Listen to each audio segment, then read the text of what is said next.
So we are having another podcast with David Edwards, Dr. David Edwards, senior lecturer.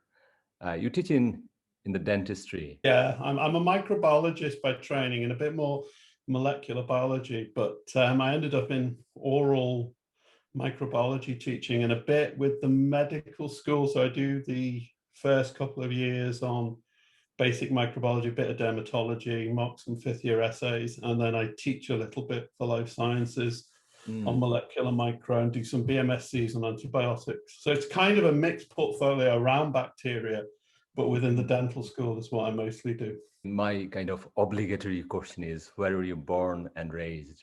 Born and raised, well, I was born in Liverpool and raised on the Wirral. So my family was kind of very much from the Northwest. My father, he was born in Liverpool, not far from Anfield Stadium. And his grandfather, they'll come from a village on Anglesey called Beaumaris, which is on the Menai Straits. And he's got great pictures that go back to my great grandfather and things like that. My mother's side was just a bit of sort of Northwest Britain going into Wales again, because there's a big Welsh influence. So yeah, that's where I was born, grew up. I did my first degree in Liverpool at what was then the Polytechnic, but was John Moores University.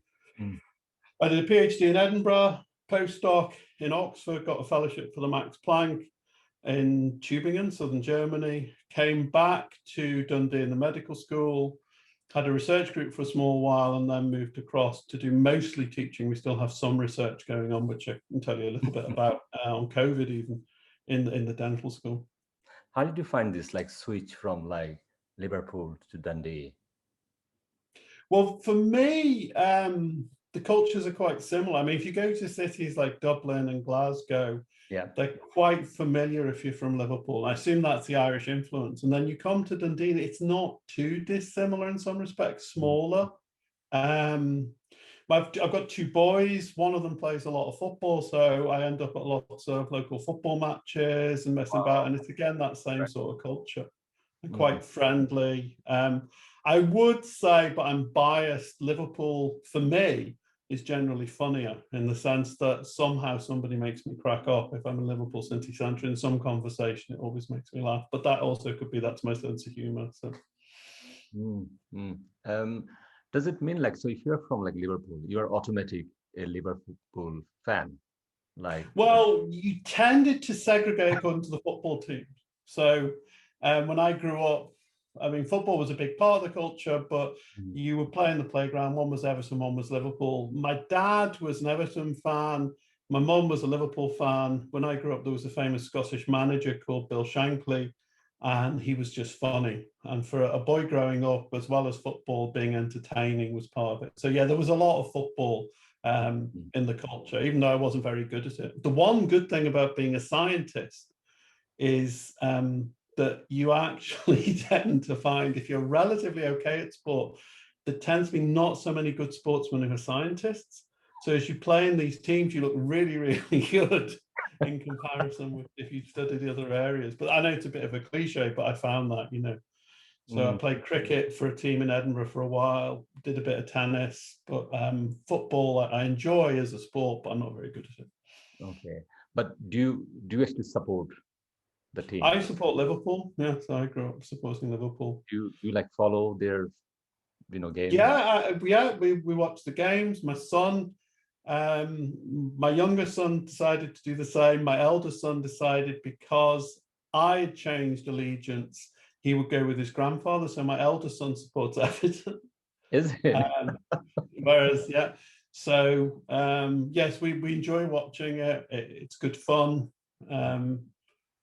Yeah, and they're also, both of them are half German because their mother's German, and they also enjoy a lot of football watching Germany play, which is actually the best place to watch and play football is Germany. It's just so nice playing in the lawns. I mean, personally, I actually support Man City. I mean, for some unknown reason, I know, long time ago, and then obviously, the club I knew, it became something else. It's yeah, I can remember the first time round in the 70s when Man City were really, really good. Now, so I'm that old. It's like $1 billion club, So I mean, It's entertainment and escapism, and I think that's how I see it rather than anything else. I mean, like 2 days ago, I mean, I think Man City is playing in that, this like championship. Yeah. And I was watching that game with my another colleague, Omar from economics. So we actually watching football match via Zoom together. Yeah, but that's nice. Yeah, I've got the social side of it. I've got friends in Italy. There's an Italian side of it. And then Omar was saying that, I mean, this is the first time he's watching a full football match, 90 minutes football match. And we both were surprised, that the game became so good now. So, Technically, clinical, just too clinical. But also, I think, I mean, I'm just not sure, like, whether I like this kind of football. I mean, this is like too nice. Football is just becoming too nice, too artistic, too, I know what you mean. I think when you see their side control the game, but I do have to say something like Manchester City, they changed. Pep Guardiola coming changed a lot, and I think that's one thing why, even as a Liverpool fan, I would like them to win the Champions League, because I think they made football interesting. They pass out from the back. The sides that my son plays with, my son's really good. Like, my dad was good, so it skipped a generation. My son's really good too, but they again try and do this passing out from the back, and you kind of think that's come from that culture. So I like that side of it. I still think there's those games which are exciting and pressing, and I think that's one of the things about Liverpool, that exciting pressing game. So. Like I mean, one of the funny things we are telling that, I mean, Omar was saying that in like 70s, when there's a football manager, so his advice for the, those like the players who are playing in the defense, like these are the defenders. Yeah. The advice was, anything move, you just attack them. Yeah. Anything moves. Now you can see, like, I mean, it's just so clinical now. I mean, there are no fouls in the game, I think there's still quite a few fouls, but I think the speed at which they move the ball, and that is the thing. If you keep moving it, it takes away some of that physicality, and I don't mind that. I never really enjoyed playing. I enjoyed playing in Germany more because it was technical, and people didn't threaten to break your legs if you went past them. And I mean, that's playing for nobody, right? Playing for pub teams and things like that, where it's not of any consequence whether you win or lose. But people would threaten you, and I don't miss that.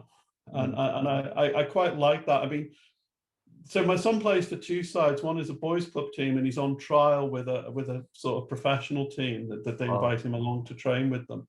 Right. And the difference when you actually see it well refereed with a professional team, it actually you feel a lot happier that there's not going to be a bad foul or a bad accident, So bit of distracted by our football. I know. That's okay. Just like, going back to you, like Liverpool, I mean, so like looking back, how do you think your parents shaped your thinking about the world? I think it's quite interesting because I had two much older siblings, so 14 and 9 years older. Okay. So by the time I was about 11 or 12, really, they had sort of moved on and left the house, and my mum's sister still lived with us, but it became a more nuclear relationship in the sense that it was quite often with my mum and dad and talking to things. And I think the other thing when I look back was how quickly the world was changing, because I can remember my mother spending whole days washing clothes and then washing machines and emptying them and putting them out on the line and having to cook these meals. And then in the 70s, people talk about the 60s being in color when they grew up. The 50s, I have no memory really of that. But certainly in the 70s, technology was changing quickly. Central heating, we started to get things like that. My mom had more time. My mom, I think, began to express herself. She went to night school for art and things like that. So again, she come out of this sort of, it almost looks like a museum now in some respects. And my father he'd gone through the Second World War. He'd had he'd had a variety of roles. He'd been in the infantry, moved to the military police, and ended up in the Royal Engineers. And he'd been on the bigot list and looked after the D-Day plans and went through all the way through from Normandy through to Germany via Brussels. And his view of the world must have changed quickly because he went away, lost his mother while he was in the war. She died of pancreatic cancer. His father had remarried by the time he came back. He lived in a council house with my mother's family. So his world had changed very, very rapidly. And I thought their world was evolving in the 70s. They started to have money. They started to have disposable income. I look back and think Harold Wilson must have had a big impact on my life because you had this expansion in education. Yep. So there were polytechnics. I went to a grammar school, basically because my father spent time getting me to go through the 11 plus to get into a grammar school.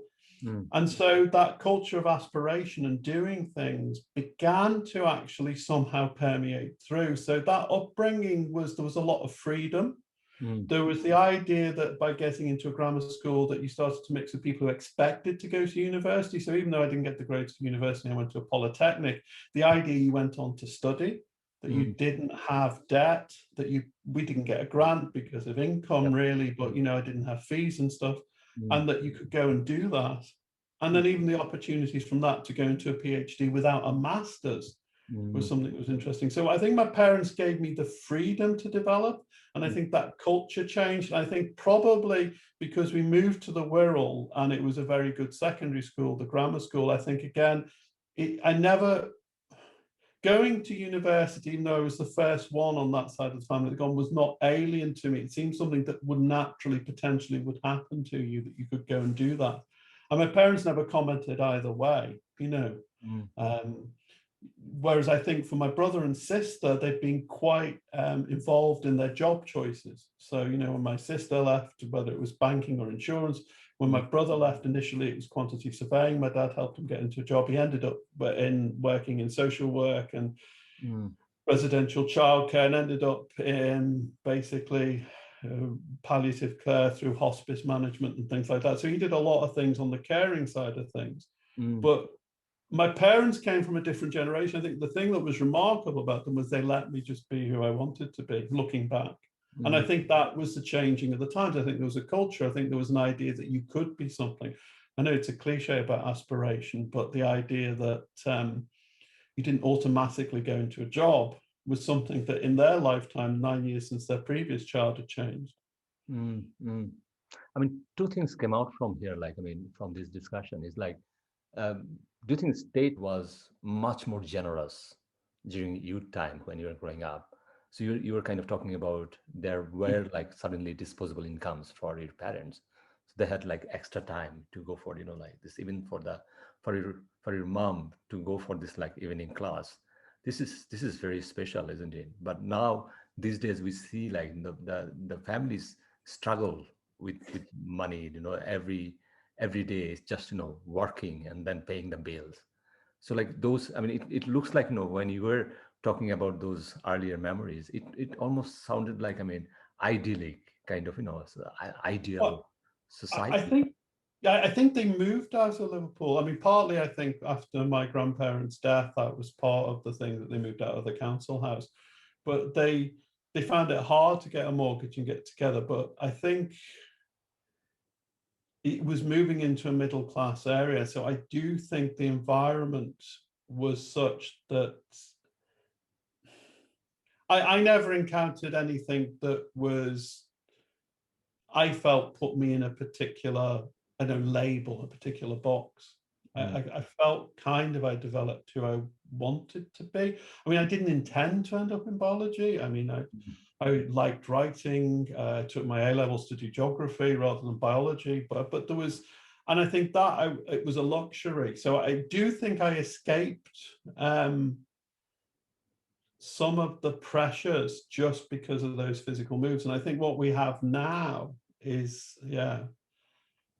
well, I think about discussions with my eldest son. My eldest son is very smart and very good, and he's had offers from an English university and offers from a Scottish university because he's 18.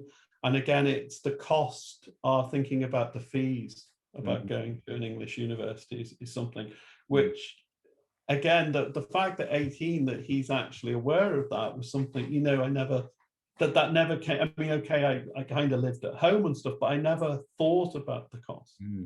And my parents knew it was some cost, but it was something that they could manage. And I think now that stops people aspiring. So I don't know whether I've answered your question. I think, yes, it is. There are more pressures on the idea of how much access people get because of the generosity of the state. Yeah. And I think that's about the generosity of society, because we have to therefore vote for parties who aren't scared to say that we're going to tax you a bit more, or we're going to do some things collectively. And we will get the benefit as a society. Your family might not individually benefit, but if somebody else's child becomes a doctor, they will help you and support you, or somebody else's becomes skilled engineer or gets a trade that fixes it. You're paying for them to have that base that comes back. So kind of it's that deferred, what would you call it? It's not gratitude. It's that deferred value in actually paying your taxes for a whole society is something that I think maybe is being lost. I'm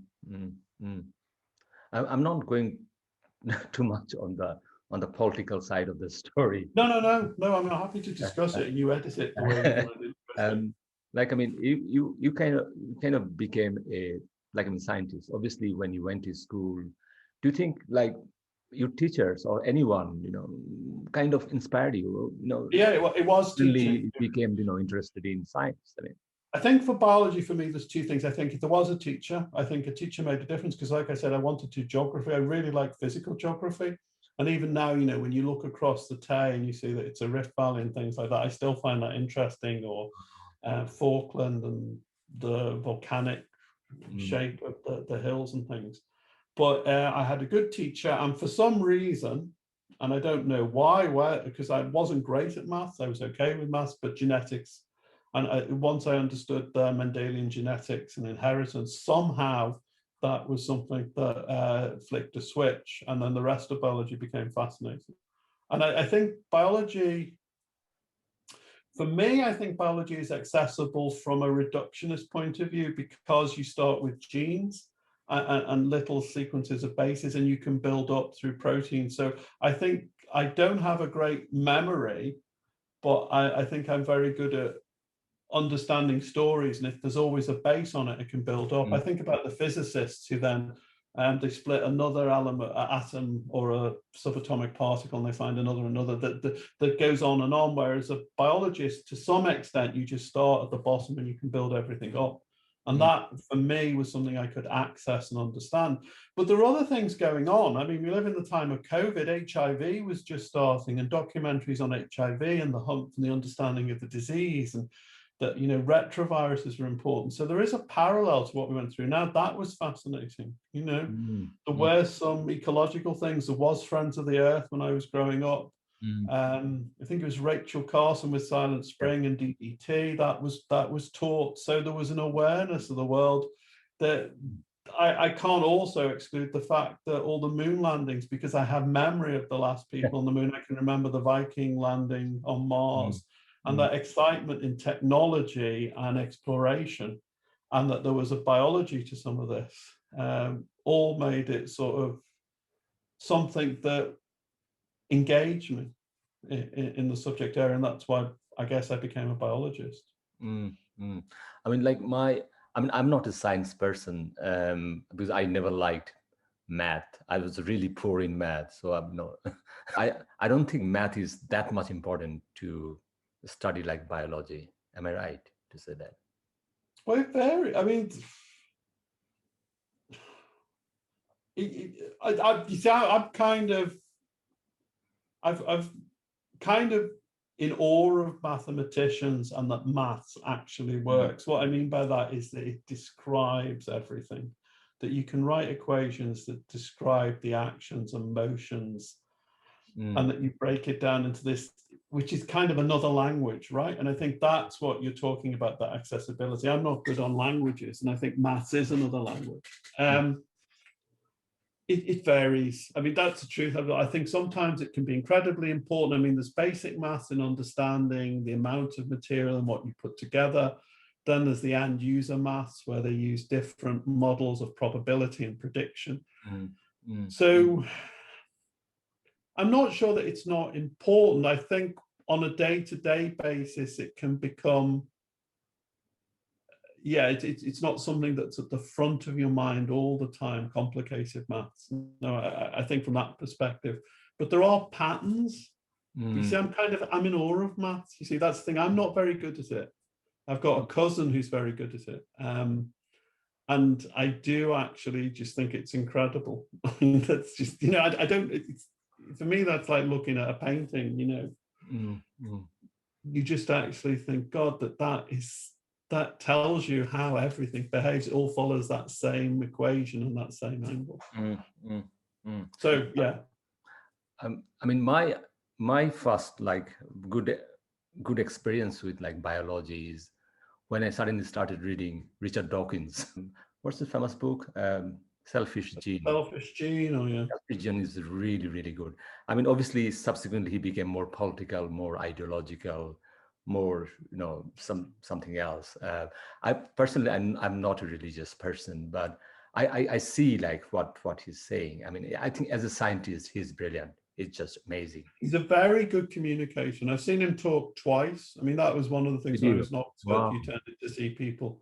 You got to see some really good talks. And he's very engaging. Also saw him at Edinburgh when I think he did the blind watchmaker thing. I saw him at where I did my PhD in the Darwin building. Very, very good. I'm a big fan. I quite like Steve Jones, but that's just me, who's another communicator who no, I think Dawkins is fascinating. I think he's very good.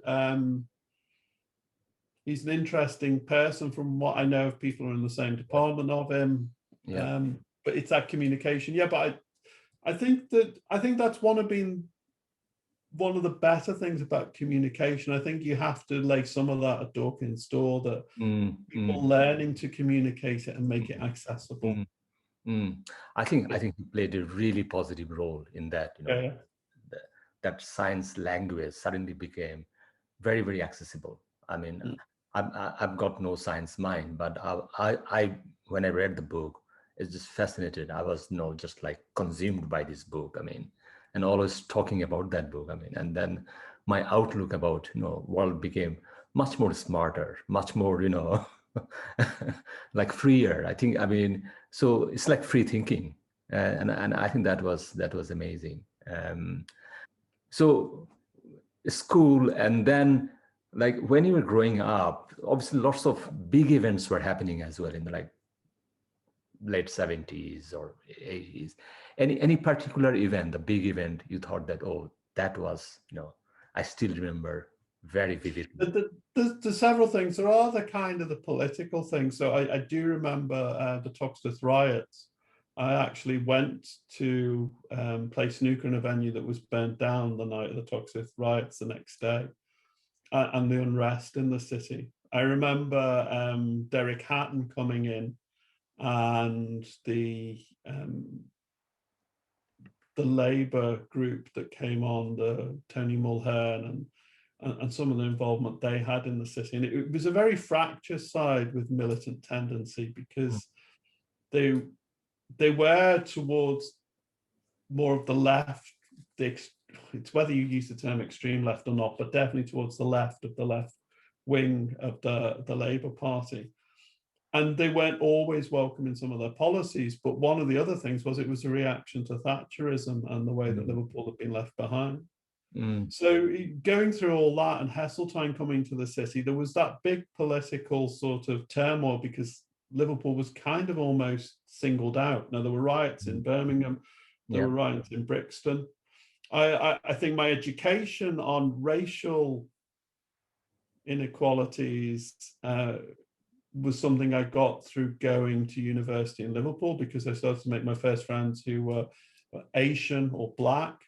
And actually, when there was a National Front march through the city centre, actually seeing the fear in their faces, things like that. So that time of turmoil, when you did have skinheads, when you did have quite divisive politics on both sides, I would say, for me personally, both on the left and the right, there were people who I would say was exploiting the situation in different ways, that consensus was lost. And of course, you go into the miners' strike and the perception of the miners' strike. We had the Falklands War. All those big events have an effect on me. I think if I look back on it, it just shows how little I knew about the world. And even now, how little I knew about the world. I hadn't really traveled, I hadn't understood things, and where education started to change things for me. And then on a personal level, I guess towards the end of the 80s, one of the things that sticks in my mind and has for a long time was the Hillsborough disaster, going back to football, because I was on the train from Edinburgh back, and I arrived at Lime Street an hour or two after the match had been postponed and the families were beginning to gather. And so going around Anfield and that, and then seeing what they suffered for 20 years and the way they were vilified and what they went through, I think that was an eye-opener for me as well about it. So I think you asked me other major events from that period. I think there are so many things happening. Yeah. And the other one I cannot get away from is the fall of the Berlin Wall, which is such a clear cutoff in my mind between a world where you were thinking about nuclear war to this world which, okay, the pressures we have from pollution and environment change and are awful. And the ideas of poverty around the world and inequalities and all those things that have come in, but it's changed away from what I was growing up, which was that nuclear Armageddon, which was actually something at the back of your mind. So the fall of the Berlin Wall is very distinct. And again, for me, that comes home to me because when there was the putsch, that must be 1990, when they surrounded Gorbachev's dacha for about, I think it was it 24, 48 hours and tried to take over. I was actually in a lab in Tübingen in southern Germany where I eventually went and got a fellowship at the Max Planck. And again, it was the anxiety on my West German then colleagues' faces, because suddenly the idea that all that could be lost again, that suddenly been this reunification. So when you look back on it, going from 1980 to 1990, there were so many things happening. And in popular culture and music, there were so many things happening. It was brilliant. It was a fascinating time. And I look back and just think, I still think how little I know. COVID's taught me a lot. I talked to you before we started the podcast about understanding some of the problems that my colleagues and staff had that I was totally unaware of until you had this pressure from the virus. I look back on that time and see it really is an education, and meeting people and interacting with people is actually what it is as much a part of education as the courses you go to. My first memory when I went to Liverpool, I really wanted to see, like John Lennon and all this kind of stories, those museums. John Lennon always played a big role in my own life as well. So it's like kind of tragic hero. Amazing musician. Did you remember when he was? Yes. Did you remember? When he was shot. Yes. That is quite actually a distinct memory. That's because my dad brought me up a cup of tea. Because when I would wake up in the morning, often there'd be a mug of tea waiting for me or stuff, and he woke me up with a cup of tea, and he said, "John Lennon's dead." And that is the first, because I don't have any JFK or anything like that, but I can remember that December morning. And the world had gone crazy slightly. And I think Lennon's become more interesting. The thing about Lennon for me is you can tie him up with the Beatles, but it's that anti-war movement around Vietnam, which I find the most fascinating. Because it's part of a bigger movement, whether it's Jane Fonda, whether it's all the other incidents that went on during that period. Again, the stories that were told to allow these things to go on, which weren't necessarily true. But John Lennon, I think, is a big memory. His death. My home country. I think Bangladesh is very close to Beatles as well. Because Harrison, he organized that concert for Bangladesh during the 1971 war. Yeah. So he actually he did a famous song, like Bangladesh song. So we like people in Bangladesh who were growing up in late 70s and 80s, early 80s. So these people always played a big role. I came to Dundee like 21 years ago, 1999. I saw Dundee changed quite a lot. The Dundee right now. I think Dundee is a bit posh. Do you think like Liverpool, like going back to Liverpool now, do you think the city changed? I think it goes through cycles. I think because there was for a time a lot of money. I think if you look historically, a lot of it's linked with the slave trade. But there were the big houses and the merchants and the things that came in. And certainly that's what my father remembered from the 30s through into the 50s, although it was badly bombed. I think that you see a change in Liverpool in the fact that you do have those areas in the city centre, which has been made modern and gentrified, but there were nice areas that aren't as nice as they were when I remember from the 70s and my parents could remember from the 60s. So it goes in cycles. So I think it's a very mixed bag. I think there is that problem. And I think that's the problem with unemployment, that you have, it's not a first or second generation, sometimes 2 or 3 generations without really proper jobs or careers. And I think that takes a lot away from people. I still think in Dundee, it's nice, but you go into some of these areas and see some of the accommodation and you actually, you think that there's so much that should be better. And I mean, food banks show that, right? I mean, the frequency of food banks is scary. I mean, I live in a relatively middle class area on Tayside, but we've all got our local food bank as well, which is used. We were making contributions to kids during lockdown for free school lunches through the local coffee shop. So there's all the sleekness and all the sophistication, there's a serious underbelly of poverty in these cities, and that's like frightening. I think it's that thing, isn't it? I remember listening to one documentary where somebody was talking about, I think it was a downtown area of Los Angeles, and they said the problem with this in comparison with a developing country was the developing country is developing, we're just left behind. And I think, okay, that's an exaggeration because you still got completely different levels of poverty sometimes and access to different facilities and stuff. But I do think that idea about being abandoned and is awful. And we go back to football and things like that, but I think those shared cultural things are important in giving people purpose too. That they can actually go out, they can enjoy sports or pastimes, or whether it's music or dancing. And maybe one of the good things about Dundee is that there is that strong music scene, that there is, quite a bit of creative arts that goes around the edge of it, that is accessible for kids. And that's where I think, for a university like ours, having an art college with a reputation like Duncan of Jordanstone is brilliant, because I think it's accessible. I think the sciences, like you said about maths, you need good, solid education. It's not exciting to begin with. And with these kids who have talent and creativity and are smart, coming from backgrounds, that they can get there through expressing themselves and showing the skills they have in creativity, I think it is an important way for the city to develop. And I think we're lucky in that respect. And I contrast that with Perth, which on the outside looks a lot more of a more affluent potentially city, but it doesn't have that culture that the students bring, that all that creativity, those people and the spin-outs. So, like, I mean, one of our like favorite moments in the like summer is like going back to those like degree show in our art college. It's just amazing. I've got 2 young kids. I always take them to those.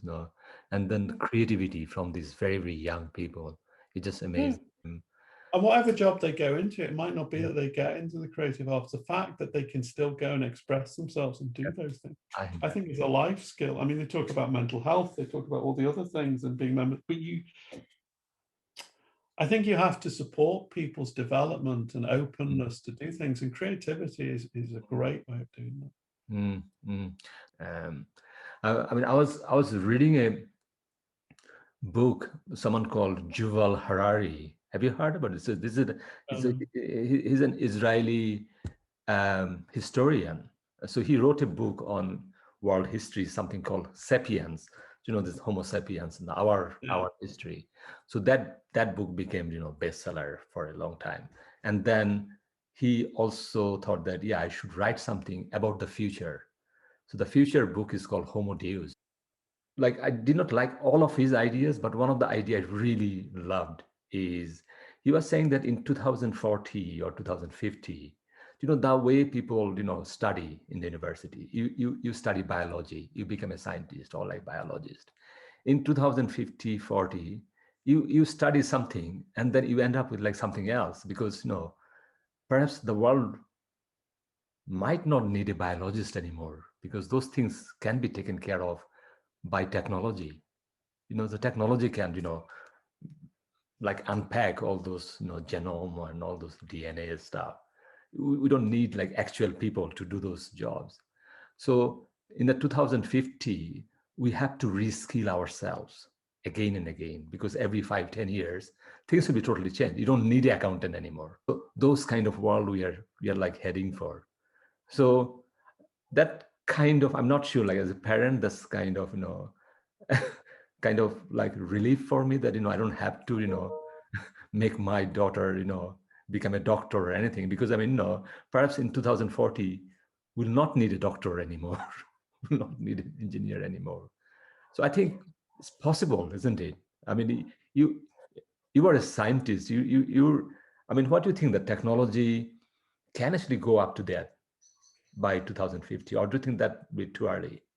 Well, the story I remember, I think, is it Eric Housel? I can't remember. There was I think he started off as quite a strong communist philosopher from the 1930s or and stuff. And I think he lived to about 98 or 100, and I saw an interview with him. And they were talking about at the time that by where we are now with automation, with, the idea of the factory, that you'd be down to the 3 or 4 day week. So I think that history of looking to the future and seeing that what you actually have is this sort of equality of opportunity that technology delivers, it is a nice way of seeing it. I think the reality has been quite different because what you've seen is more and more accumulated wealth in smaller groups of people. And almost like, you have these trips to Mars, don't you? You have Virgin and Amazon sort of racing each other with spaceships and that's where the money's gone rather than through the state. So I'm not sure where we end up in. So I like the idea that you sketch that future and you talk about how you use that. But I mean, we've definitely moved away from, the 6 day or 5.5 day week that I was used to, even with my aunt, that she would finish on a Saturday afternoon in the post office. And that's when you would see her to 5 day weeks and working hours. But where it actually ends up, I'm not sure, because what you've ended also is leaving people behind and leaving people without roles. Yeah. On benefits and things like that, where again, they don't get these opportunities to express or develop. Where I do totally agree with you, though, is technology is what changes things for me. I'm not a huge fan of all the learning and teaching and some of the innovations we talk about, because a lot of time I think we're moving the same ideas round and round again. But I think where technology comes in, we've talked about, the blended learning, and you can go into, or even the Zoom conversation, that makes things possible, and that's exciting. And the idea that people can do work in the Highlands or in their own home or somewhere where they can find a speciality, and that their specialized skill could be something that's needed thousands of miles away, and that accessibility. But that also remains the idea of getting the rest of the world connected and interconnected. And we have to deal with that poverty, and we have to deal with those issues of pollution. I do think, what scares me is the environment as a biologist, and all the things that flow from that. And, not just climate change, but pollution and other factors. And, my own discipline, antibacterial resistance and things like that about modern healthcare. So I'm not, it's not I'm pessimistic. I think it's important that we keep utilizing things for the better. And I think we've seen a lot of times things have gone back recently, in the steps, the way people are treated, or the internationalization of things, and people retreat behind walls. And, we're in the middle of that, aren't we, as an example with COVID, because you've got the vaccines, which are fantastic and a global success, but then you've got the disproportionate access You've got this idea about wavering patents. You've got this idea about hoarding doses. You've got all these different issues that are going on, which illustrates this concept of, I guess, what I'm trying to say to you is this view about technology. I'm sure that will work for some people and some societies, but what worries me more is that we actually take as many people into a better quality of life as we can. I mean, like when I was reading his book, I mean, I also thought that the flip side of that story, like, you know, in India, like 750 million people have got no access to electricity, no access to the next meal. So perhaps, I mean, that world will happen, but I mean, there will be a divided world. But you think America's that for me? I mean, I've only had really 1 or 2 trips to America, but I went Philadelphia, where everything was fantastically at that time ahead of it with contactless payments, and there was all this technology. And then you parked the car and somebody parked the car and stood there for you and waited for you, because it was kind of, they had access to physical labor where they didn't have to pay very much. And again, that was disproportionately in all the car parks I went to, they were Black people. So you have America, where you have this amazing, you have NASA, you have Silicon Valley, you have all this incredible stuff, you have the hippie movement, and then you go somewhere in the South where you have poverty, where you have diseases you haven't seen for years in the West, you know, societies where you have inherent racism and lack of opportunity. So that's what worries me. I love that model about where we should move to, and we need that model, because unless you start to have that discussion about how society should work and where it should go to, I don't think it happens. But I'm not as optimistic maybe as I would like to be. No, I mean that was my understanding as well. You know, when I was reading the book, I was thinking of, I mean, perhaps this book is for the super rich, for that, you know, or that, you know, people who have those accesses to the technology, to the banks, to the, you know, money. So all those, you know, good things about the modern life. But at the same time, there's a serious underbelly of poverty, where, like, you know, 80% people of the world got nothing, basically. And that's, you know, for me, that's that COVID thing. Nobody's protected unless we're all protected. That's kind of pretty much with society. You know, nobody's rich unless we're all rich in reality, because that's when you've got the safety and security. Now, I know that's an oversimplification, but otherwise you have to use violence to exclude people. And that's, you know, not something that I think societies are comfortable with, rightly so. I'll try to touch a bit of, you know, the things about pandemic, the things we're going through right now. How this will end, and when this will end. The current one we go through. I mean, there's discouraging news and there's encouraging news, I think, from the latest stuff that I've heard. So I think the discouraging news at the moment we are in history is what we're seeing unfolding in India, which is a nightmare. And we already had that a little bit in Brazil, well, a little bit, probably a significant amount with Manaus and some of the situations, is this emergence of what they call escape variants. But basically, these are ones that are overcoming our normal acquired immunity. So the virus has changed enough to cause infection. And what normally happens with most diseases when you model it is things tend to become less aggressive or less virulent. Because if you actually kill your host quickly, you don't really transmit on. So you don't actually persist. So if you get a disease and it kills you in a couple of hours, the chances of you coming into contact with enough people to transmit it is less than if you have a disease that takes 6 months for symptoms, something like TB, and you can go around spreading it, and it can persist for much longer, right? So normally what you end up when a new virus or bacteria emerges, it becomes less virulent.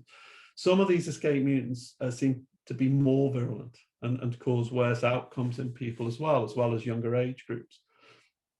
So that's scary. I'm trying to understand that. What does seem positive is that we can vaccinate against it. So what that means is that the protein they've used, called the spike protein, that it actually works, that it seems to give a good level of protection both against the progression of the disease and also the shedding of the disease. And that's not automatically a given. So the fact that that works is really good. The fact that there's been a totally new technology, which is called RNA or nucleotide vaccine. So these ideas where they're actually using a quicker system. So the Pfizer-BioNTech is the famous one.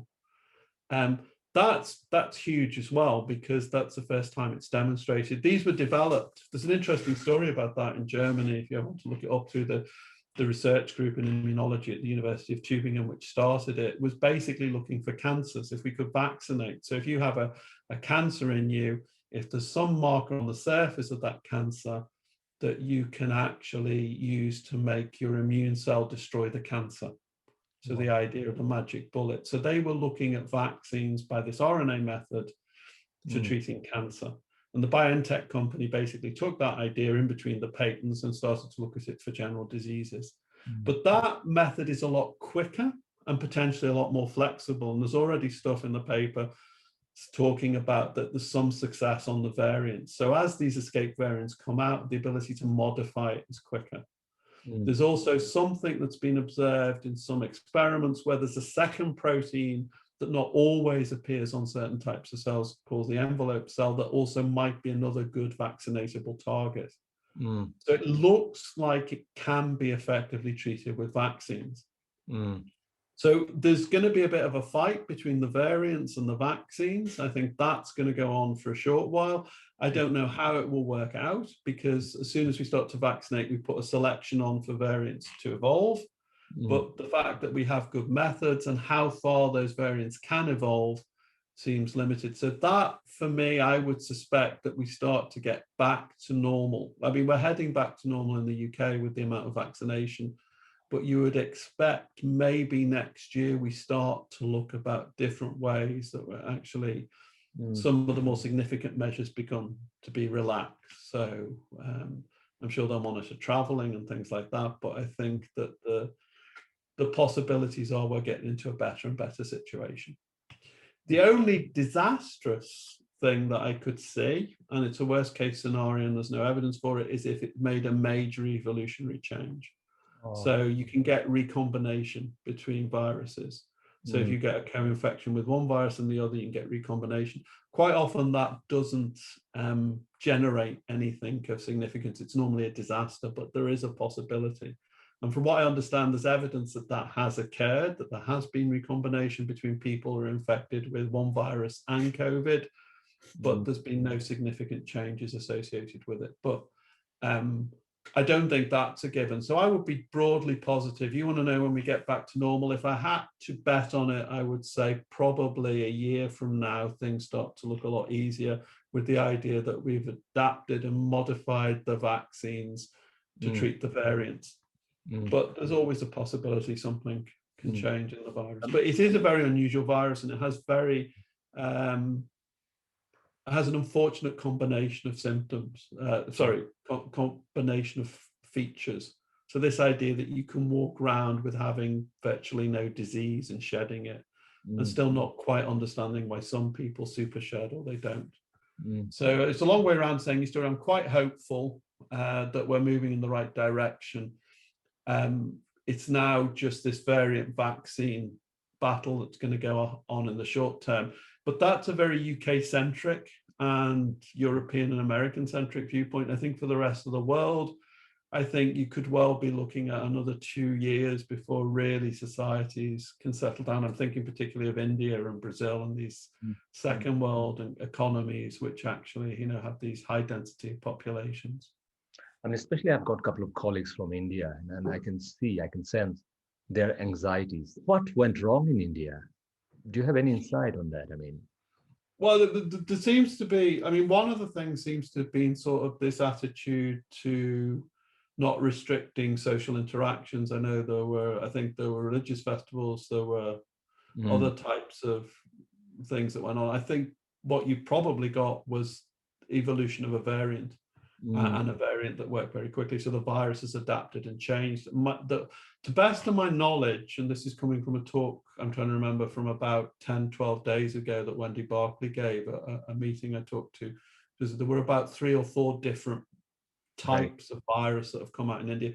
But in the one thing that the Britain has done really well is sequence. All this sequencing they've done is given them real insights. There isn't a huge sequencing facility in India. So we're not 100% sure yet about all the variations that have occurred to lead to this massive thing. But it seems a perfect storm because of your healthcare system that you have in place there, that the poverty and the idea that the mutations have actually led to a much more effective transmission. So it seems they've all come together, unfortunately. But, you know, Brazil was not that different. I mean, if you look at Manaus, I mean, I haven't looked at the figures, but Manaus was a nightmare. So not sure it's that much better.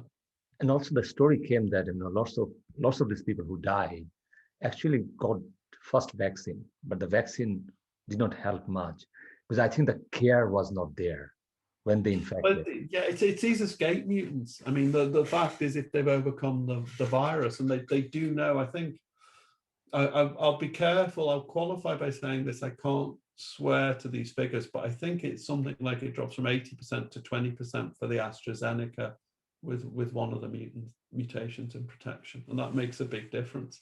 The other thing about vaccines is people have to understand that not everybody responds the same way. The vaccine has to be stored and delivered effectively. I mean, I said those RNA-based vaccines work really well, but you need really good freezers for that, and they're just not practical in many of the situations. So again, the moment you apply the vaccine, any variation that can escape the vaccine will be selected for, and that's part of the problem, that it's evolved to overcome the vaccine. Well, it's why we get reinfected with the cold each year, because it adapts to overcome our immune response to it.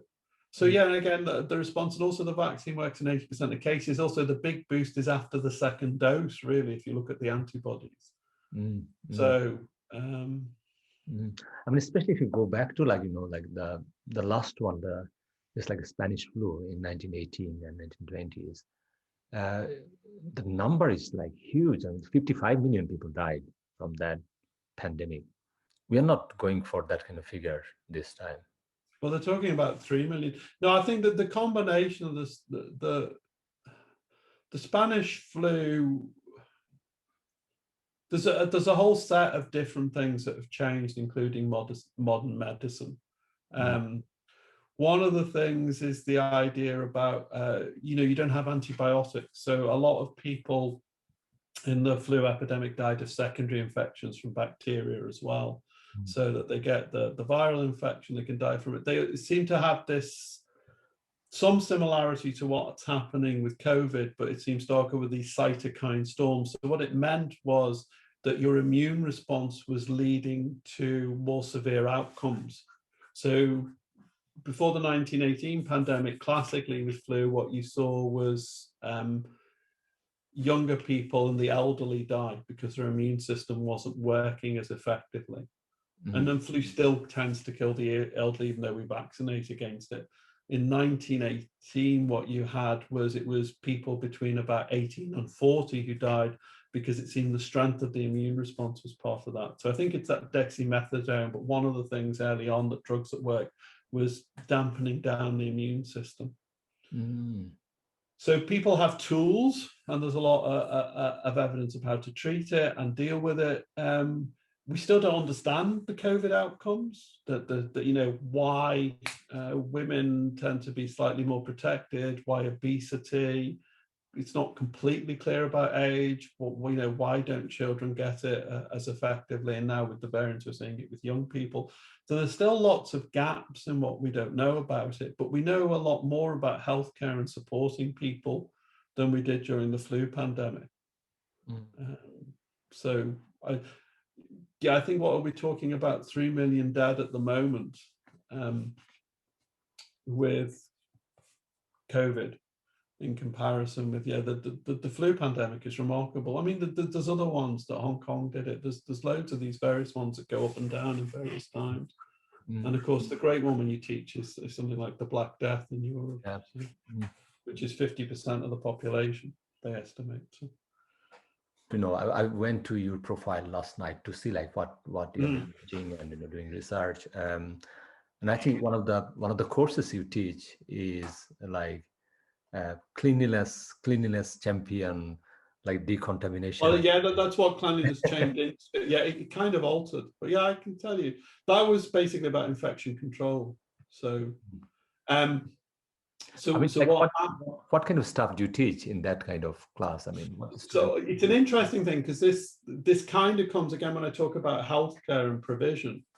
One of the things that you have when you go into the 1920s and 1930s, without antibiotics, without really vaccines are just beginning. Well, smallpox comes in at the end of the 19th century, and in Britain it's quite prevalent, but a lot of the modern tools are there. So cleanliness is a big thing. So the idea of controlling infections, scrubbing down, washing your hands, carbolic soap, all those things come from an Austrian physician called Semmelweis, who noticed the importance. And this all comes with people discovering bacteria exist and that the germs cause disease. And then what happens with the success largely of antibiotics in controlling disease and vaccines is kind of we lost a lot of that idea about the significance of cleanliness, of just the basic things in how you deal in clinical environments. And so the first one was methicillin-resistant Staph aureus that became a big problem in hospitals. And then there were various outbreaks with Clostridia difficile, which is an infection that gets into the GI tract, again, skewed to the elderly. And there was an outbreak in Lanarkshire, which part of it, there was a famous outbreak in Kent where patients died. And along with antibiotic resistance, at the same time that C. difficile was causing problems, causing deaths in hospitals, the need was to re-educate basically healthcare providers in basic cleanliness. So preventing infection, rather than if okay, we're going to get an infection, we'll just give an antibiotic and we'll get rid of it, right? The Scottish government set up a system, and that's one of the advantages of Scotland because it works as a national organization for a relatively small population, smaller than the size of London. They can do these coordinated approaches across all the universities and the health board. So it was National Education Scotland, NES, NHS Education. They set up something called Cleanliness Champions to address this. So they wanted all healthcare providers, whether you were a nurse, whether you were a dentist, whether you're a medic, to actually have the same level of understanding, the basic level of studying. So you've gone through an online course on infection control. And that's quite interesting because, as that's changed and expanded, it's become something called SIPSEP, Scottish Infection Prevention Control Education Pathway, which is a portfolio. So that's what it's changed into, and online modules, but they've expanded it to care homes, they've extended it to porters. So there is some discussion about some of the people we're targeting don't necessarily have great reading skills. So again, putting an audio there for them. So the idea is that the same language is used to describe infection and how you get disease and the significance of preventing it to everybody in the health service. So there's a common baseline. That's the bottom line of it. So our teaching of it was to dental and medical undergraduates.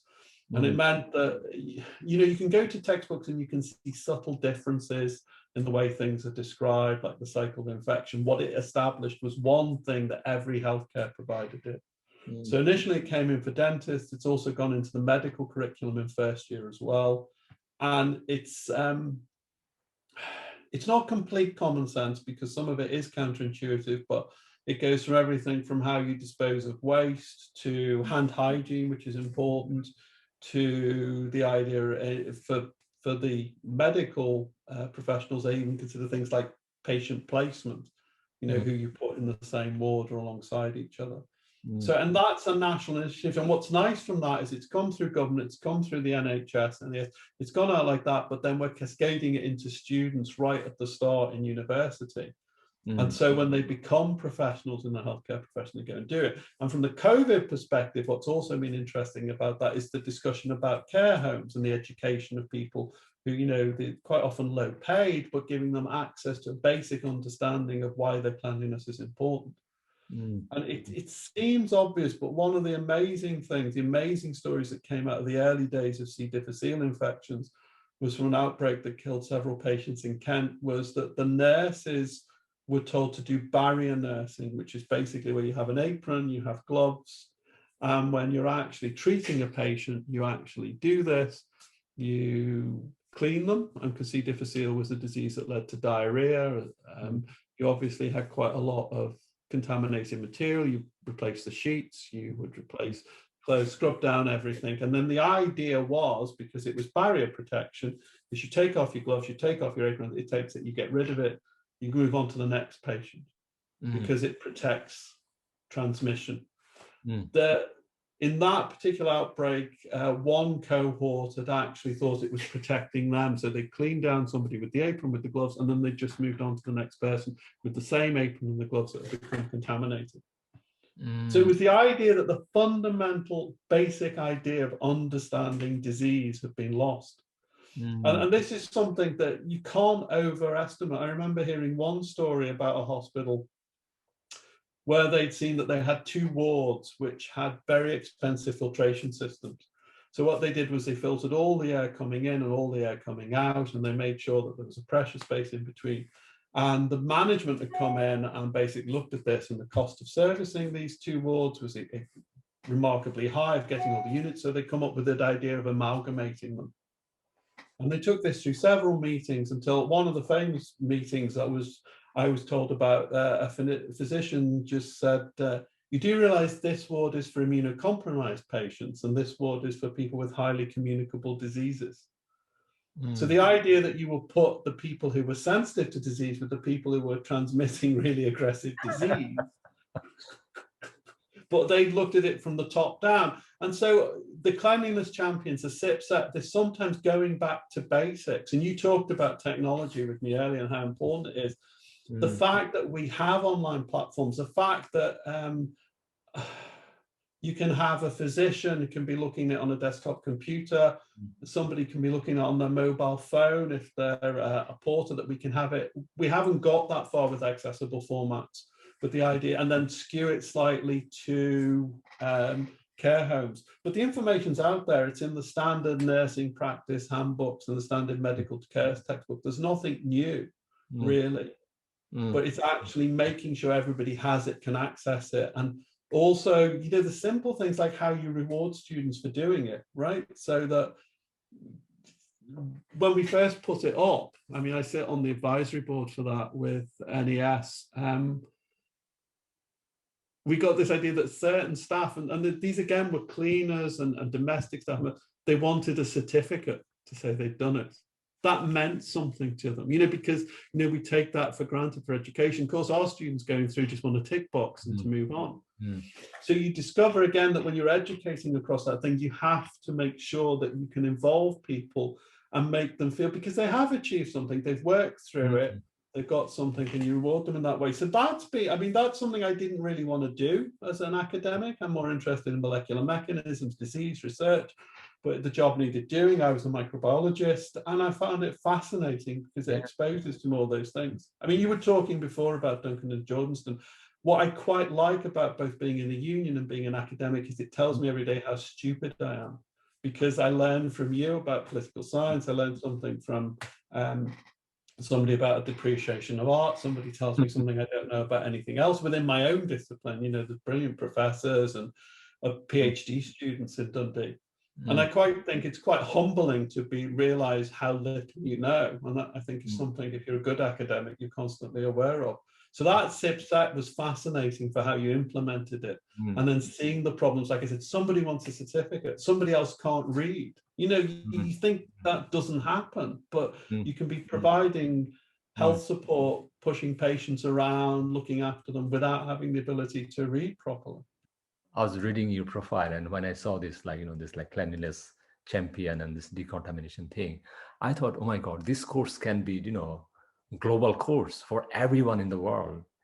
If everyone can access to this kind of... That is interesting. Because there is a discussion about that, but we don't really know how to take it. I mean, I did an Erasmus thing where I went to teach in 2 hospitals in Austria. There's a long reason story why I did it, but again, it was interesting, although it was away from my main work. And I used the material that we had on an antimicrobial module, which is at a slightly higher level in that course, and showed them and exposed them at the teaching thing. And again, you realize that that was something they would like and like to have access to.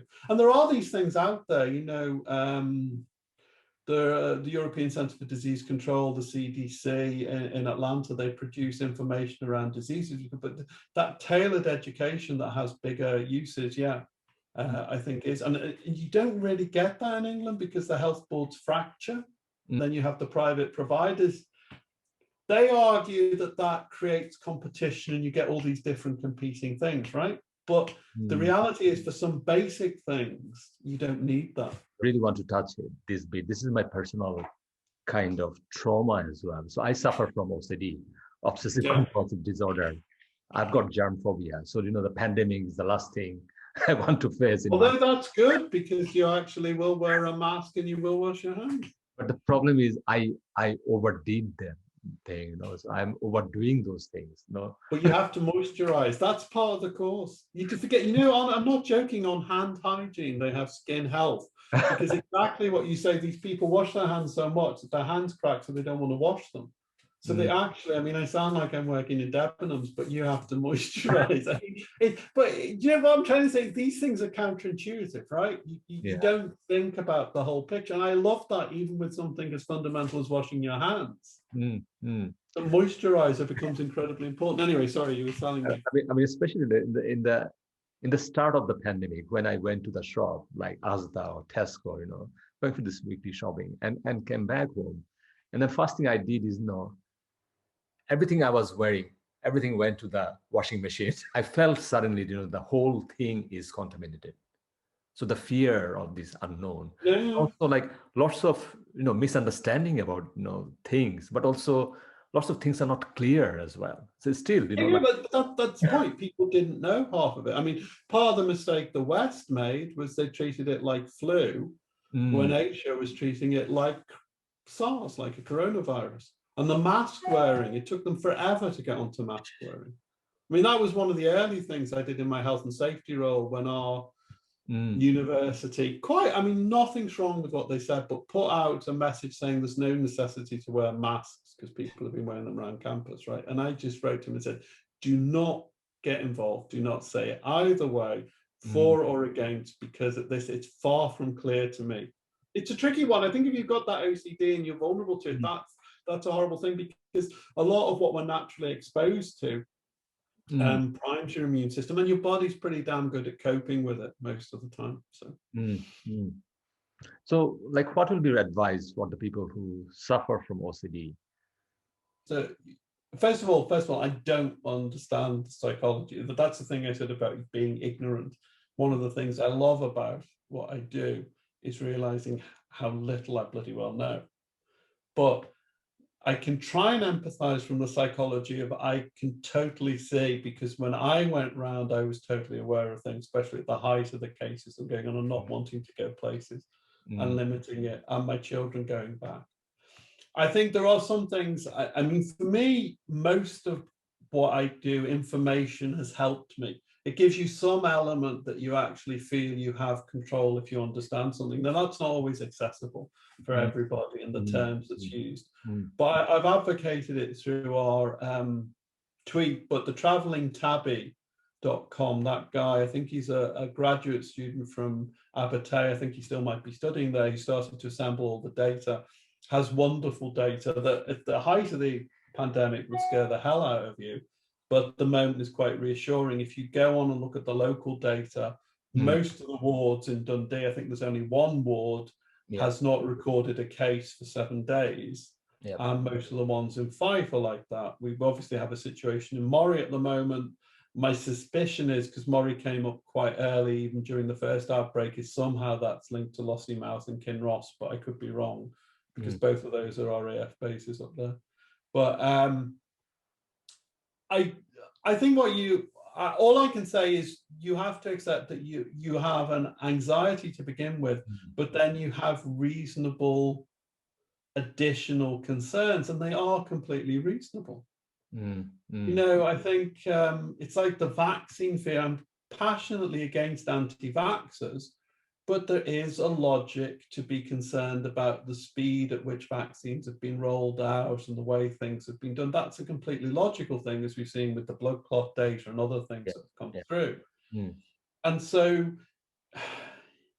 the problem is sometimes you hang on to one fact and that can skew your understanding of a problem. And I think with the blood clots, it's very, very low and very minimal. If you can avoid it in women under a certain age group, again, if the risk becomes anywhere near significant, then you would avoid it. Above that, there's nothing. But then you have to go beyond the story. And that's always a problem to go with it. So the only thing I can say is have a look at the local prevalence if you have OCD, if that calms you down. Understand the amount of protection you get, specifically after the second dose. Be aware that we continue to see it as important as a respiratory virus, in the sense that it's not a true respiratory virus, but it is spread through speaking and coughing. And that seems a far more likely route than through touch and toilets. So I would keep mask use for a significant amount of time for yourself. There's not much evidence of transmission through the eyes, although conjunctivitis is a symptom.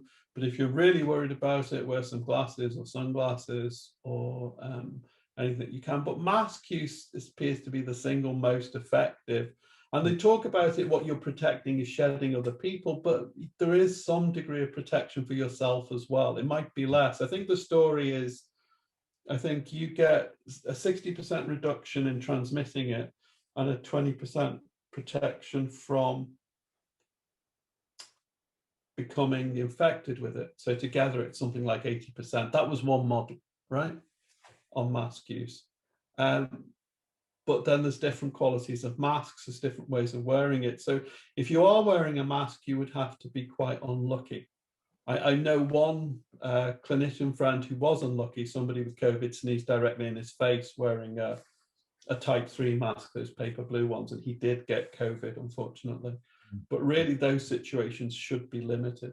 Put it on a podcast to be very, very careful about what I'm saying, but I would argue that if you do have a mouthwash, whether it contains alcohol or some of these with centromide and other factors, and there are papers out there, you could wash out your mouth or gargle with it relatively soon if you thought you were exposed. That may or may not, but there isn't much else that you can really do for protection. But the thing, I think one of the things about when you say whether you've got OCD or not, your concerns are legitimate.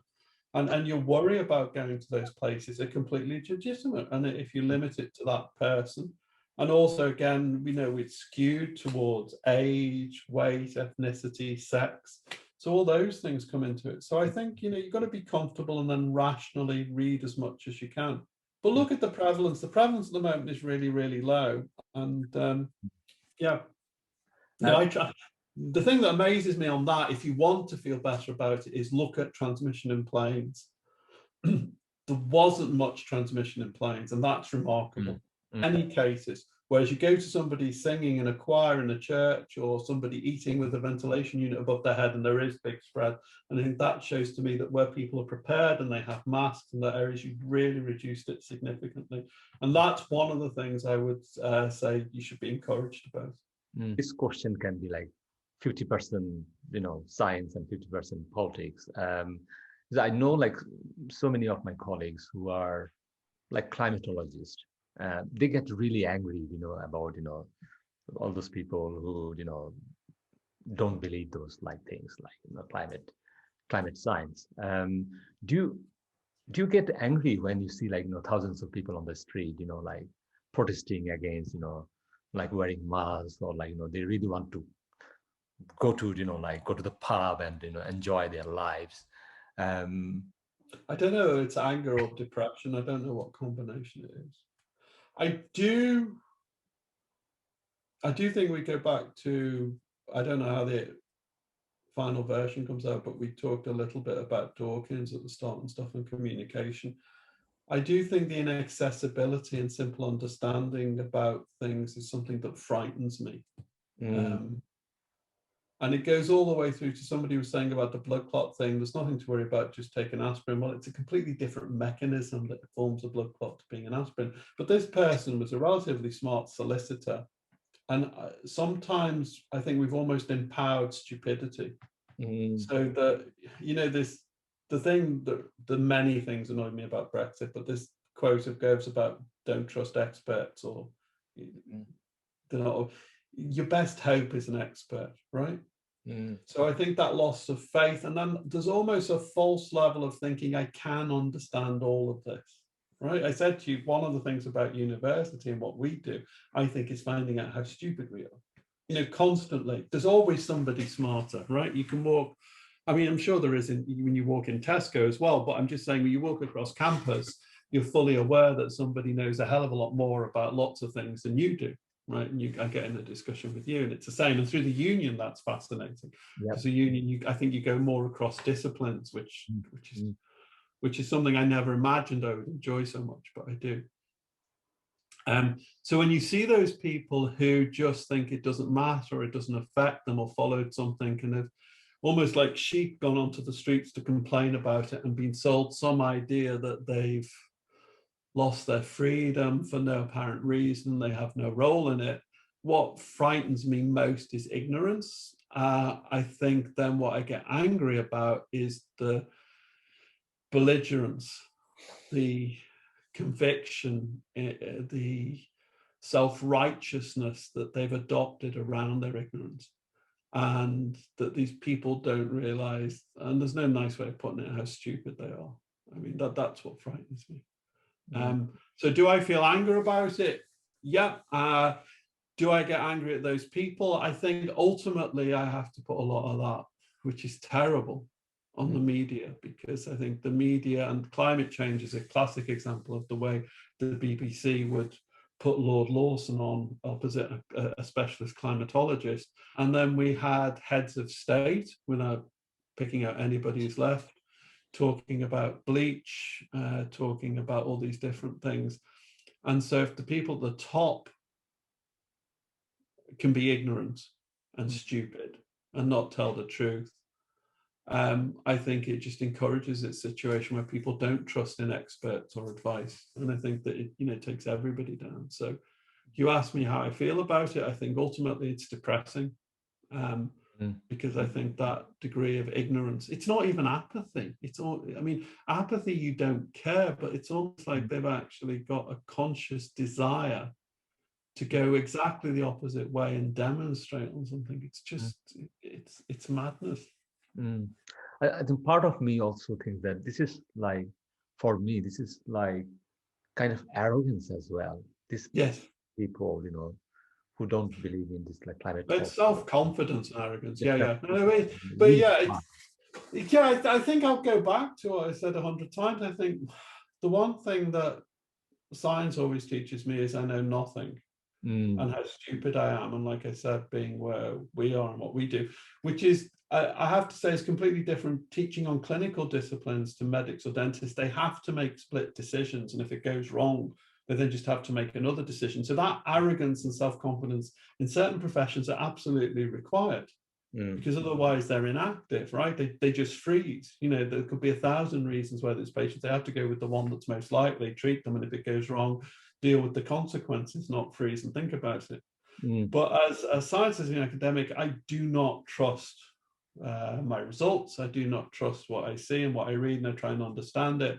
And with all the qualifications, then come to some sort of decision or view. But I think you're right, it's arrogance and an over self-confidence that they understand something. And I think that's the other thing, which, again, the media and politicians use, is if you can sell somebody a simple message, they can hold on to it.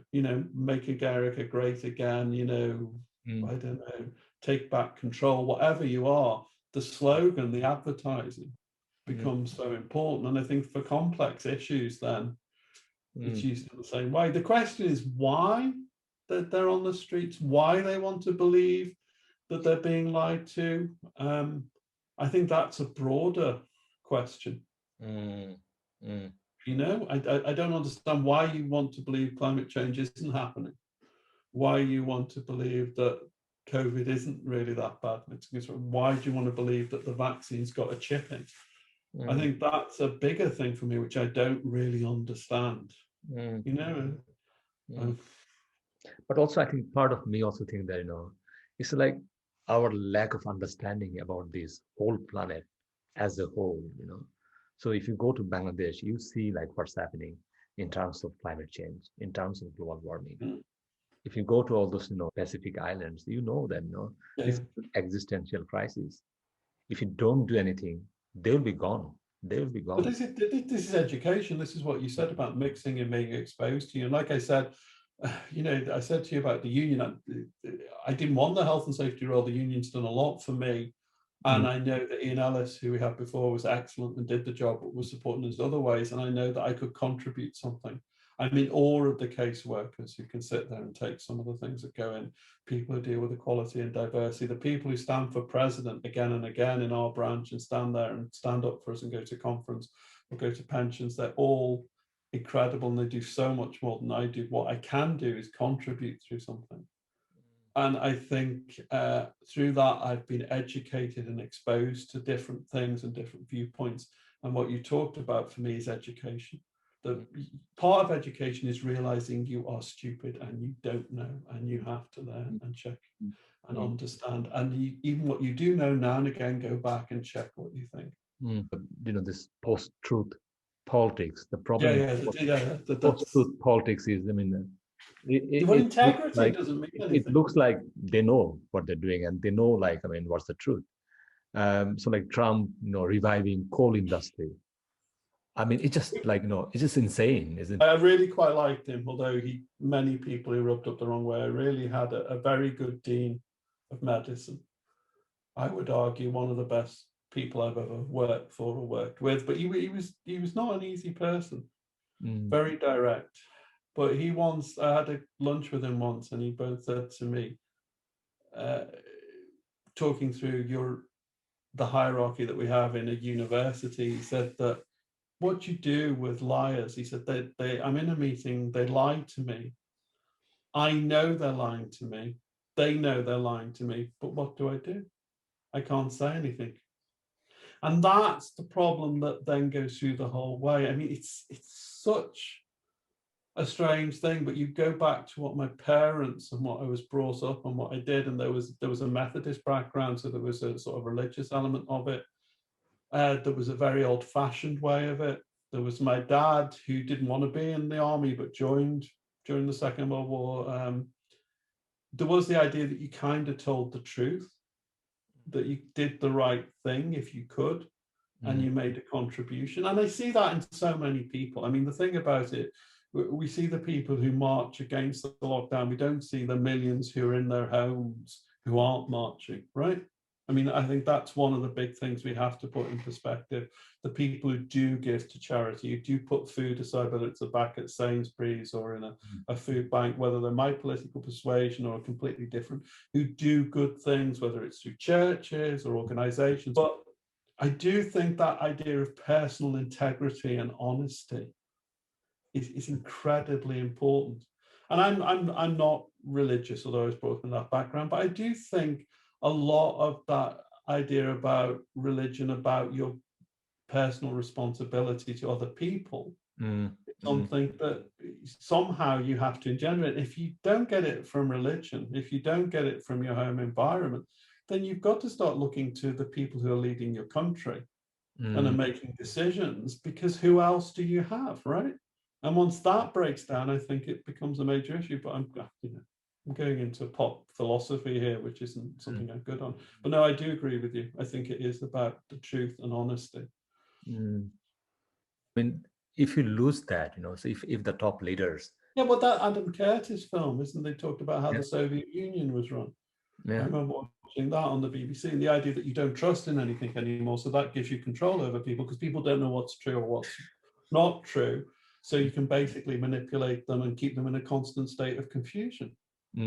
And that can convey power. And, you know, I think a lot of what happens is by stupidity, but a lot of what happens is by greed as well. I mean, we covered quite a bit. I mean, thanks for your time, David. I mean, this is amazing. No, my pleasure. I mean, I learned so many things from this. No, but I'm fascinated about the Bangladesh angle as well, because I get that from Mo. And, you know, talking about BAME, and he was also interested in the idea about whether we could understand something, why the community was more susceptible. I'm a bit worried it's more deeply than what we're interested in, which is just saliva and infection in the mouth, but it could be. The last thing I always kind of ask my guests, what would be advice for the students or for the future students in this, you know, kind of uncertain future? The only thing I would say to them is I think we go through cycles. Like I talked earlier in the podcast, that when I was growing up, it was nuclear war and other things. I think you have a unique set of pressures. I think it's never been less equitable the way that the academia is structured for PhD students, that you come into it with student debt. You often have to do masters, which I didn't do, that then you go into academic positions, which are awfully short term before, if you're lucky, to get tenure. We fought against pension schemes being eroded and working hours and all these other things we fought across. So it's a difficult profession. The one thing I would say is you do it because you're curious and you want to understand. And that's the most important and joyous thing. Everything else, if your health obviously is primarily there because you have to be there and that your responsibilities to others. But if when you're doing your studies that you can concentrate on the fact that you're learning about something and you're giving the freedom to do that for 3 or 4 years, it's challenging. It'll teach you all your weak points, but it'll also teach you what your strengths are. So you have to get your weaknesses better and you have to build on your strengths. And I think it's the biggest education about you. Well, I would say for me, particularly as a human being, is that once I could cope with a PhD, and it wasn't easy for me, I felt that I had the resources to kind of deal with other situations because it was dealing with my difficulty, analyzing data, accumulating data, communicating data, or executing experiments. So the thing I'd say to you, it's an uncertain time, but you at an uncertain time, despite all the limitations, you probably have the best opportunity to grow and develop that you'll ever have. And I think what happens, and I think you've done this with this interview, and we know we interact with each other through various union meetings and stuff, is you have that ability that you want to carry on learning and doing things. And, you know, that's something that I think stems precisely from that transition from being taught in a structured way to having this more open-ended, creative, flexible, and challenging set of studies, which is a PhD. Thank you, David. I mean, it's an amazing journey for me, and you know the way you shared your journey for me and for our audience. I think it would be. No, I'm happy. I enjoy talking about it, and it's interesting. But, I mean, this is not the last time you'll be in this podcast. I'll bring you back again. Okay, we can do COVID next time. I can tell you about the project and stuff. Thank you, David. Take care, Abdullah. It was lovely. Bye-bye. Bye.